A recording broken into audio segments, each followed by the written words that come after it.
Assalamualaikum warahmatullahi wabarakatuh. Bismillahirrahmanirrahim.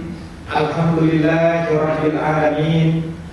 Wassalatu wassalamu ala asyrafil anbiya'i wal mursalin sayyidina wa nabiyyina wa maulana Muhammadin wa ala alihi wa sahbihi ajma'in. Amma ba'du. Al-Mukarramun yang saya hormati dan saya muliakan, segenap jamaah sholat libur keluarga besar Pertamina Jakarta yang walaupun tidak disebutkan namanya satu persatu, insya Allah kita tetap mulia di hadapan Allah Subhanahu wa Ta'ala. Terima kasih kepada Ayahanda Haji Yasir yang telah memberikan waktu kepada saya. Judul ceramahnya adalah keutamaan umat Nabi Muhammad Sallallahu Alaihi Wasallam. Bagi bapak dan ibu yang senang mengumpulkan dan mengoleksi kitab atau buku, ceramah saya ini banyak sekali saya mengutip dari kitab yang berjudul Syarafa Ummata Muhammadiyah, yang terjemahannya adalah kemuliaan umat Nabi Muhammad Sallallahu Alaihi Wasallam, yang buku ini dikarang oleh Profesor Dr. Sayyid Muhammad Alwi Al-Maliki Al-Hasani, Allah yarham. Rujukannya kepada dua ayat. Yang pertama, Bismillahirrahmanirrahim. Kuntum khaira ummatin ukhrijat lin-nasi ta'muruna bil ma'ruf wa yanhauna 'anil munkar. Rujukan ayat yang kedua yaitu surat 7 surat Al-A'raf ayat 144 yang berbunyi Bismillahirrahmanirrahim. Innistofaituka 'alan nasi birisalati wa bikalami khudh ma ataituka wa kun minasyakirin. Bagaimana penjelasan ini? Hadis yang diriwayatkan oleh Wahbah bin Manbah menceritakan satu saat Nabi Musa alaihissalam dalam keadaan sedih yang amat dalam. Itu terbukti dengan tangisannya yang amat luar biasa. Saking tidak kuatnya dengan kesedihan yang dalam itu, dia sampai menyenderkan badannya ke tembok. Itu tanda kalau orang nangisnya nangis yang berat. Jadi kalau orang nangis sudah menyender, itu tangisan berat. Sama kayak orang Pertamina. Kalau THR nggak turun, begitu tuh nangisnya. Tapi insya Allah THR-nya turun, jumlahnya insya Allah berkah. Amin. Ibu, ada kamera ya. Kalau pahalanya yang gede, kelihatan kembali. Kalau kelihatan langsung, itu dapat keberkahan 100 derajat. Kalau melihatnya ke layar cuma 0,1 derajat. Jadi lebih berkah melihat kemarin. Nggak kelihatan, ya. Baik, pilih yang kelihatan saja. Kalau saya kaget juga, kok kelihatan ke sana orang yang di sini. Rupanya ada kamera di sini. Baik, kalau lihat aja ke sana ya. Mudah-mudahan pulang palanya lagi dengan kita. Maaf bercanda saya.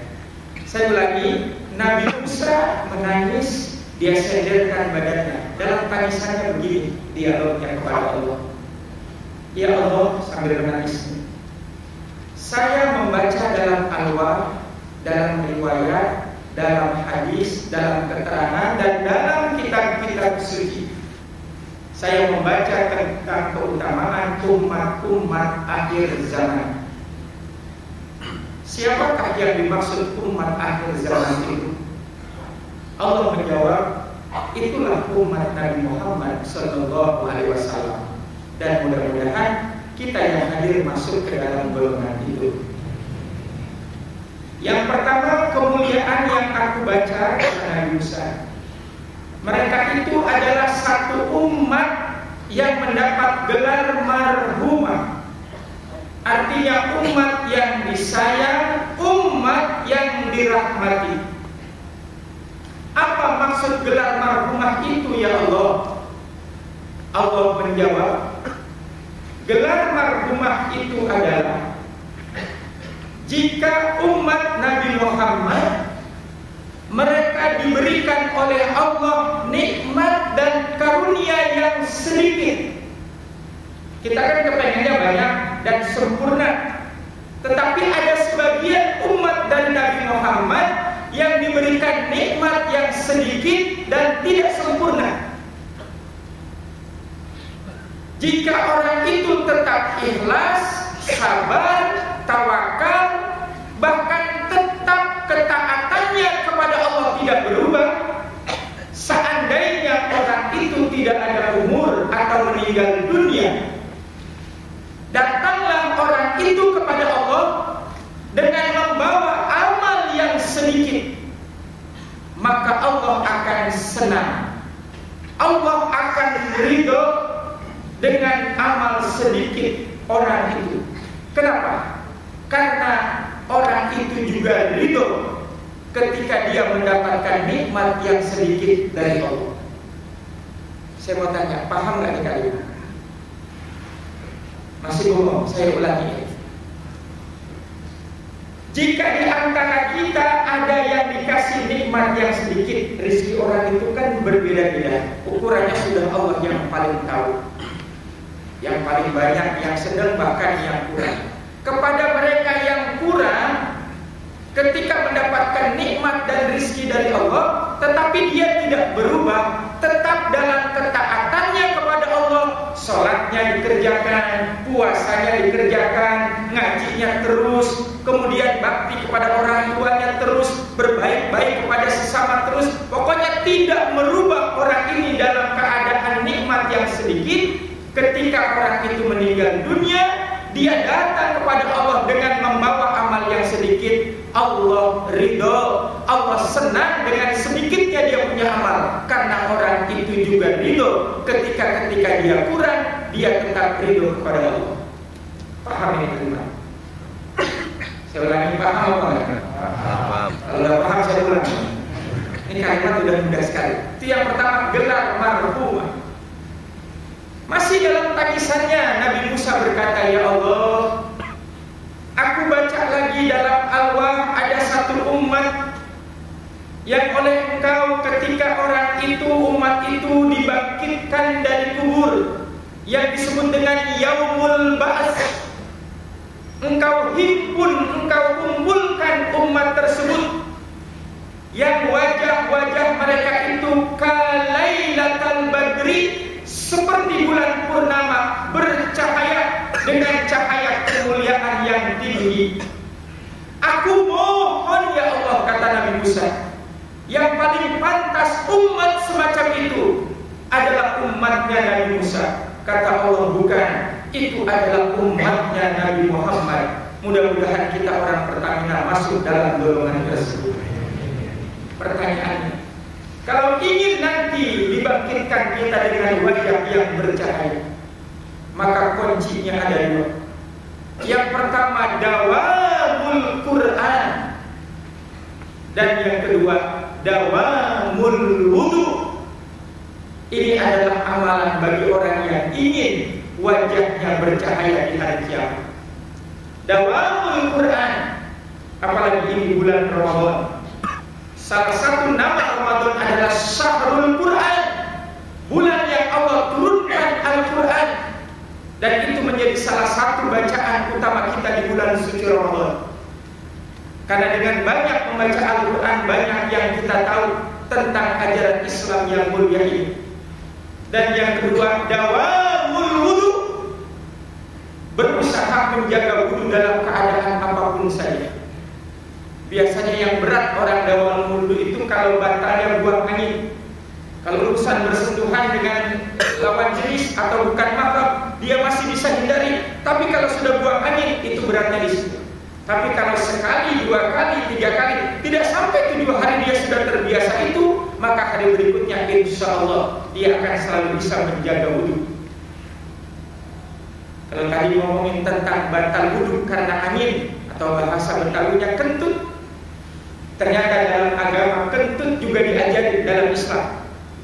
Ada kitab khusus yang berbicara tentang bab kentut yang dikarang oleh Imam Hatim Al-Aqsam. Imam Hatim nama orangnya, Al-Aqsam gelarnya, digelarin tuli. Ini orang alim. Kenapa digelarin tuli? Karena menjaga kehormatan seorang perempuan yang ketika belanja di hadapannya tanpa sengaja ketika tawar-menawar, gadis tersebut buang angin. Dan yang mendengar langsung Imam Al-Hatim. Dia nggak berisik mendengar itu. Dia pura-pura nggak tahu, dan posisi Hatim menjadi pedagang. Makanya ketika perempuan itu sudah merah mukanya karena kentutnya kedengaran si pedagang itu, dia mencoba menawar dengan bahasa yang terbata-bata. Ketika dinawar, ini berapa harganya? Hatim menunjukkan seakan-akan dia orang yang tuli, orang yang budek. Ini berapa anggur? Apa? Ini berapa anggur? Apa? Sampai 3 kali, sampai akhirnya perempuan itu merasa lega hatinya. Oh, ternyata pedagangnya tuli. Alhamdulillah, selamat, gak jadi malu karena angin yang tadi barusan keluar. Dia jaga itu perempuan sampai tidak keluar bahwa dia itu kentut di depan orang. Sampai dia menulis buku hati. Kentut itu dibagi 3. Maaf ya, kalimatnya kurang sopan. Ini ngaji, bukannya asal-asalan. Kentut yang pertama namanya pushe. Fa, sin besar, ya, ha, pushe. Apa artinya? Atau contohnya kentut pushe. Enggak ada bunyinya. Tapi kalau udah keluar, ini seolah heboh. Main tunjuk-tunjukkan. Siapa ini biang teror gitu ya? Itu namanya pushe. Enggak ada suaranya, tapi rasanya naudzubillah min dzalik. Ada lagi kentut yang kedua, namanya fashah. Fa, sad, ha kecil, tak marbutoh. Fashah. Modelnya seperti apa? Dia bunyi, tapi bunyinya kecil, kayak bunyi handphone bebek. Tit gitu doang udah. Ada lagi yang ketiga, namanya kentut atau buang angin duroton. Dari namanya diserap, duroton. Dur berarti dor tuh. Apa duroton? Bunyinya kayak geledek gitu, jeger. Dan orang tahu dari mana sumber itu, tapi nggak ada baunya.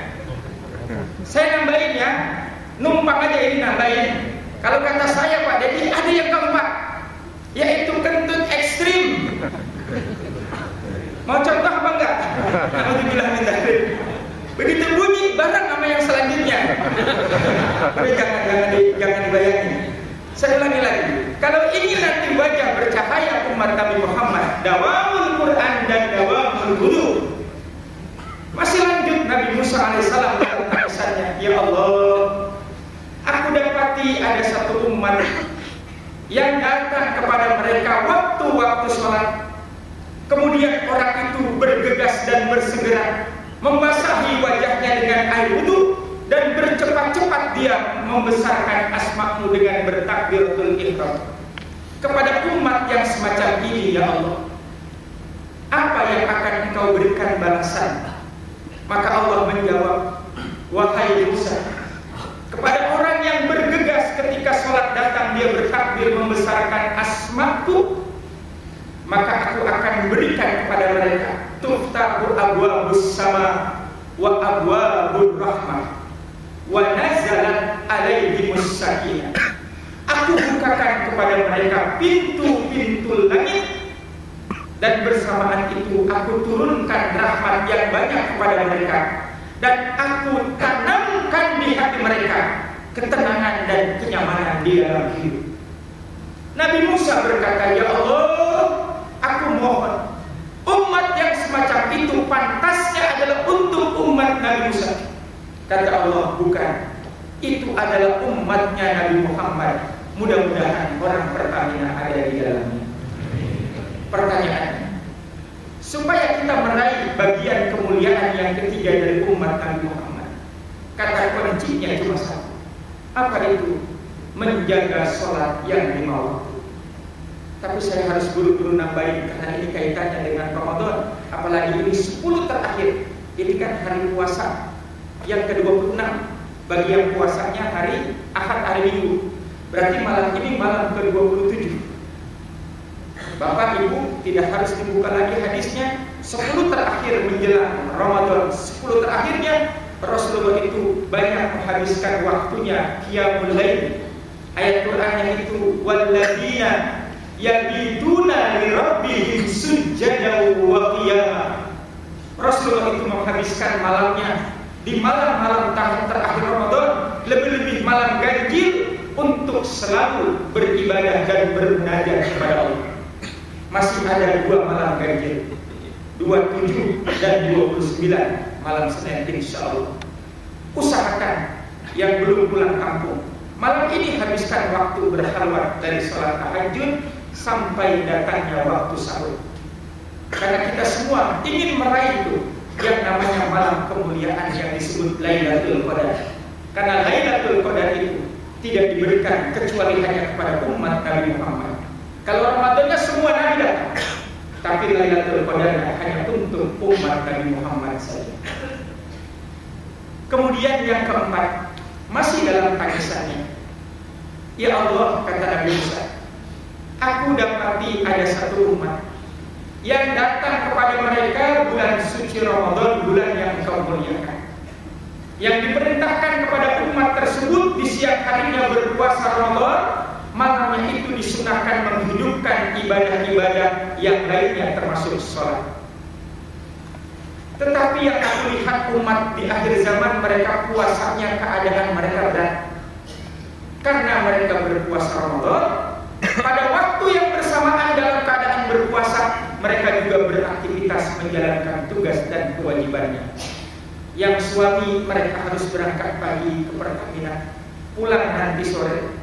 Yang dagang dia harus ke pasar, yang kuli dia harus berpayah-payah, masing-masing mereka dengan bidang yang mereka geluti. Kepada umat yang semacam itu, apa yang engkau berikan balasan ya Allah? Allah menjawab, kepada mereka yang berpuasa, tapi puasanya dibarengi dengan kerja yang capek, lelah dan sebagainya, maka kata Allah, kutibalah, Allah menulis kepadanya, ajruhu, pahala yang didapat orang itu, ka'annama faba'adallahu khamsina sanatan, seakan-akan orang itu beribadah selama 50 tahun. Dan yang kedua, ini yang mahal, Allah ampuni kepada orang itu, dia punya dosa-dosanya yang telah lalu. Nabi Musa berteriak, ya Allah, aku mohon kepada umat yang semacam itu, pantasnya buat umat Nabi Musa alaihissalam. Kata Allah, bukan, itu adalah orang-orang Pertamina umatnya Nabi Muhammad sallallahu alaihi wasallam. Pertanyaannya, supaya kita dapat meraih yang luar biasa dari Allah itu, kata kuncinya adalah menjaga ibadah puasa Ramadan kita dengan sebaik-baiknya. Maaf ya, jadi ngomongin orang. Tadi sebelum sampai sini jam 11 saya mampir ke satu tempat, itu ke toko buku Wali Songo. Itu sebelahnya kan udah banyak tuh yang namanya tukang jajanan kaki lima. Ya Allah, ketutup, cuman kakinya aja yang kelihatan. Sampai saya bingung, orangnya 2, tapi kakinya 3. Jadi saya mendap aja, oh yang satu diangkat sama dia, jadi kakinya 3. Saya tidak bersuudzon berprasangka, tapi itulah yang Rasulullah pernah bilang. Masih ingat di mushola basement saya katakan hadis Nabi, orang yang paling rugi dan paling celaka adalah orang yang datang Ramadan kepada mereka, tetapi selesai Ramadan sedikit pun orang itu tidak mendapatkan ampunan dari Allah. Siapakah mereka hadirin? Orang yang dikasih badan sehat, jiwa raganya sehat, akalnya sehat, tetapi orang lain berpuasa, dia dengan kesombongannya berani-beraninya tidak berpuasa di hadapan Allah. Naudzubillah min dzalik. Ramadan membawa keberkahan. Saking mulianya Ramadan itu berdendang di hari-hari terakhir. Hai orang-orang yang ingin selalu menanam amal soleh, datanglah ke dalam pelukanku, kata Ramadan. Hai orang-orang yang selalu ingin menambah dosanya, berhentilah karena ini bulan ampunan. Begitu sayangnya Ramadan, sampai memanggil mereka dengan kalimat-kalimat yang indah. Kemudian yang berikutnya masih dalam tangisannya. Nabi Musa alaihissalam berkata, ya Allah, aku dapati ada satu umat yang dia berlelah-lelah, bercapai-capai, mengumpulkan dana serupiah demi serupiah. Untuk apa? Untuk tujuan mulia menunaikan perintahmu dalam rukun Islam yang kelima, yaitu beribadah haji. Sampai pada akhirnya dananya terkumpul, maka berangkatlah orang itu kemana? Kedua kota Haramain, Makkah Al-Mukarramah dan Madinah Al-Munawwarah. Ketika orang itu masuk ke dalam Masjidil Haram dengan penuh ketawaduan, 2-3 langkah dia turun menuju arena tawaf. Dia memandang Ka'bah dengan penuh takjub dan bangga sambil membaca Allahumma zid hadzal baita tasyrifan ta'ziman takriman, sambil membaca seluruh kerinduannya kepada Baitullah dan kepada ya Allah tumpah dengan tumpahnya air mata dia di depan Ka'bah. Kemudian ketika dia berangkat 8 hari mengambil Arba'in ke Madinah Al-Munawwarah, usai dia sholat di Masjid Nabawi dengan langkah kaki yang santun dan bahasa yang dia tutupi dengan kalimat sholawat, dia mendekat dan merapat ke dinding makam nabimu yang mulia, yaitu makam Rasulullah Sallallahu Alaihi Wasallam. Walaupun tidak bisa menengok bagaimana rupanya makam Rasulullah, hanya sekedar tangan disentuh karena kerinduan kepada Rasulullah, tumpah seluruh air matanya. Aku bertanya, ya Allah, kata Nabi Musa, kepada umat yang semacam itu, yang berlelah-lelah mengumpulkan dana untuk beribadah haji dengan tangisan di 2 kota, di depan Ka'bah dan di makam Rasulullah, apa yang engkau berikan balasannya kepada mereka? Allah menjawab, orang itu dari pergi sampai kembalinya dosanya sudah lebur, sudah habis. Kepada mereka semua doa-doanya aku kabulkan.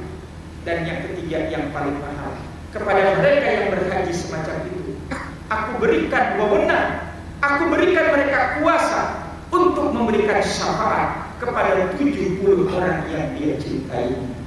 Nabi Musa teriak paling kencang, ya Allah, aku mohon umat yang semacam itu pantas untuk Nabi Musa dan umatnya. Kata Allah, bukan, itu adalah umat Nabi Muhammad. Insya Allah orang pertamina ada di dalamnya. Hadirin yang dirahmati Allah, Imam Al-Ghazali pernah menambahkan, tangisan itu ada 3. Yang pertama, tangisan wani, air mata wani.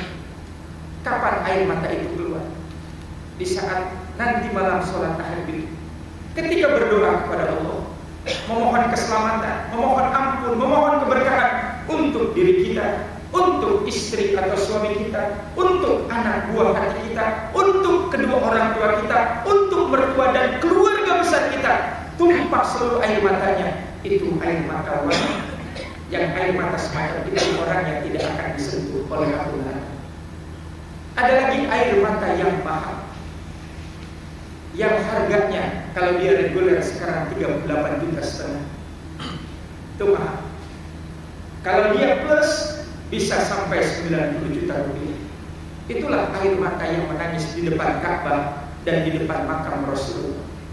Mahal ongkosnya, tapi lebih mahal lagi Allah memberikan balasannya kepada orang itu. Ada lagi yang ketiga, yaitu air mata kemuliaan yang keluarnya dari seluruh jiwa, bergetar hati dan seluruh tubuhnya. Tangisan siapa itu?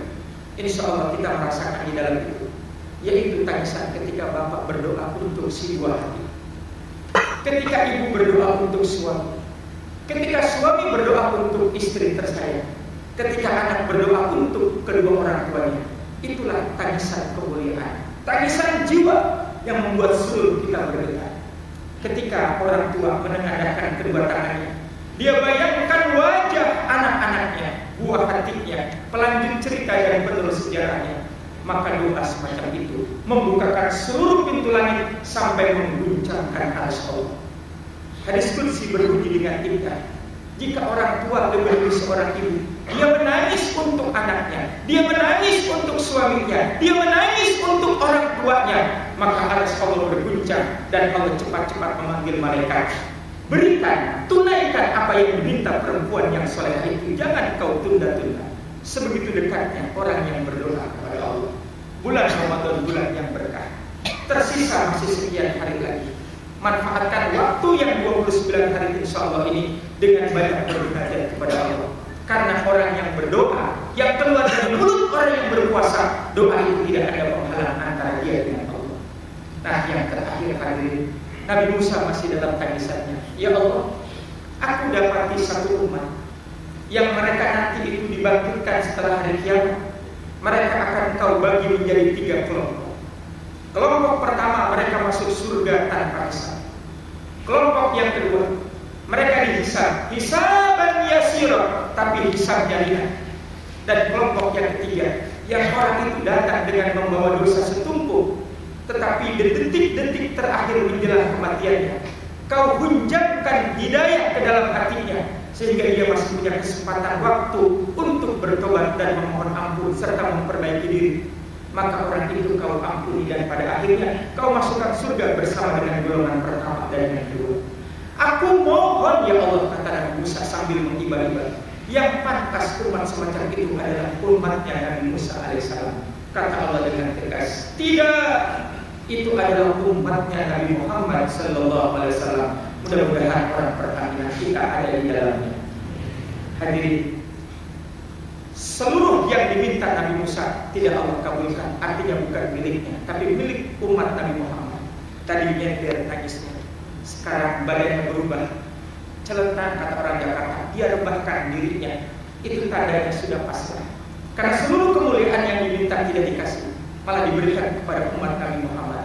Yang terakhir dalam tangisannya yang menyayat hati, Nabi Musa berkata, ya Allah, kalau seluruh kemuliaan tadi itu pemiliknya adalah umat Nabi Muhammad di akhir zaman, maka aku mohon yang terakhir ya Allah, yang terakhir. Dan tolong yang satu ini jangan kau tolak ya Allah. Sebab kalau kau tolak, apa artinya seorang Musa di hadapanmu? Allah menjawab, apa yang kau inginkan?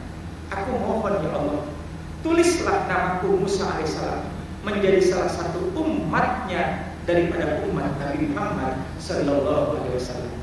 Allah menjawab dengan surat Al-A'raf 144, Inni stofaituka ala nasi, sesungguhnya aku memilihmu menjadi seorang nabi, menjadi seorang pemimpin di atas manusia-manusia yang lain, birisalati wa bikalami, untuk membawa risalahku dan bercakap-cakap langsung denganku. Itulah kelebihan Nabi Musa. Khudh ma ataituka, maka ikutilah apa-apa yang aku berikan kepadamu. Wa kun minasyakirin, dan jadilah engkau Musa menjadi orang-orang yang pandai bersyukur kepadaku. Kalimat jadilah orang yang bersyukur maknanya adalah 1000 tahun sebelum Nabi Musa ditiupkan ruhnya oleh Allah, namanya sudah dimasukkan menjadi golongan umat Nabi Muhammad sallallahu alaihi wasallam. Ya Allah, hadirin, berbahagialah kita. Nabi Musa ingin menjadi umat Nabi Muhammad, harus mengibah-ibah dulu, harus ngemis-ngemis dulu, harus menangis-nangis dulu. Tapi kita keluarga besar Pertamina, tanpa harus menjerit, tanpa harus menangis, tanpa harus mengibah-ibah, kita sudah merupakan umat Nabi Muhammad. Mudah-mudahan seluruh keluarga besar Pertamina, termasuk keluarga dan keturunan kita, nama-nama mereka ada di hati Nabi kita Muhammad sallallahu alaihi wasallam. Dan mudah-mudahan ibadah puasa Ramadan kita dan ibadah-ibadah yang lainnya diterima oleh Allah Subhanahu wa taala. Mari kita akhirkan pengajian Ramadan yang terakhir ini dengan bacaan doa.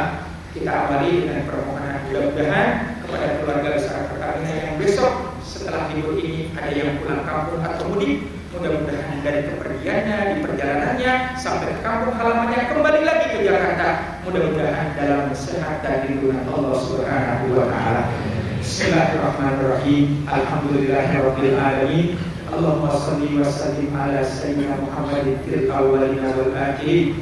Allahumma inna nastaghfiruka wa nasta'udzika adyanana وأبداننا وأنفسنا وأموالنا وأهلنا وكل شيء أعطيتنا اللهم احفظنا وإياهم في كنفك وأمانك وإياك وجوارك من كل شيطان مريض وجبار عنيد وذي عين وذي بغي ومن شر كل شر إنك على كل شيء قدير اللهم أحطنا بالتقوى والاستقامة وأحطنا من موجبات الندامة في الحال والمال والمعال إنك سميع الدعاء وصل اللهم بجمالك وجلالك على سيدنا محمد صلى الله عليه وآله وسلم وارزقنا كمال المتبع له ظاهرا وباطنا يا أرحم الراحمين اللهم تقبل منا صلاتنا وصيامنا وتعبدنا وتمم تقصيرنا يا الله برحمتك يا أرحم الراحمين ربنا آتنا في الدنيا حسنة وفي الآخرة حسنة وقنا عذاب النار فسبحان ربك رب العزة عما يصفون وسلام على المرسلين والحمد لله رب العالمين. Mohon maaf. Assalamualaikum warahmatullahi wabarakatuh.